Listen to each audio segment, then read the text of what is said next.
সড়কের উপর পড়ে আছে ধুমড়ে মুচড়ে যাওয়া প্রাইভেট কার, ছড়িয়ে ছিটিয়ে আছে গাড়ির ভাঙা অংশ। ঢাকা চট্টগ্রাম মহাসড়কে দুর্ঘটনার পর মুহূর্তে প্রাণ হারান 5 জন।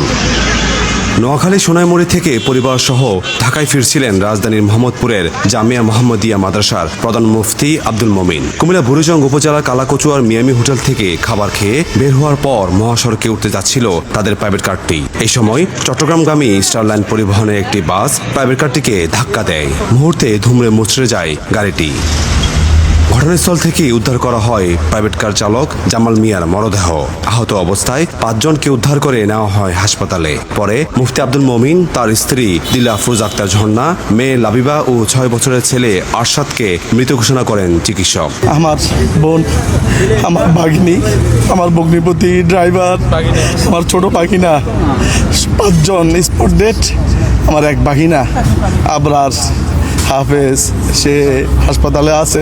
একটা পরিবার ধ্বংস হয়ে গেল। একটা ছেলে মাত্র হাফেজে কোরআন, সে বেঁচে আছে, সে কি নিয়ে বাঁচবে আগামী দিনে? স্টারলাইন ওরা বেপরোয়াভাবে ওনাদেরকে পিছ থেকে মাইরা ওনাদেরকে এক্সপার্টেড করছে। আমরা এর সুষ্ঠু তদন্ত করে বিচার চাই এবং সর্বোচ্চ ক্ষতিপূরণ চাই। নিহতদের মরদেহ আইনি প্রক্রিয়া শেষে স্বজনদের কাছে হস্তান্তরের কথা জানিয়েছে হাইওয়ে পুলিশ। ইতোমধ্যে বাস এবং প্রাইভেট কার দুটি জব্দ করেছি। আইন অনুযায়ী এবং বিধি মোতাবেক আমাদের যে আইন, সড়ক পরিবহন আইন অনুযায়ী আমরা মামলা রেকর্ড করব। তবে দুর্ঘটনার পরও বেঁচে গেছে মুফতি আব্দুল মমিনের বড় ছেলে আবরার। প্রাথমিক চিকিৎসা শেষে ছেড়ে দেওয়া হয়েছে তাকে।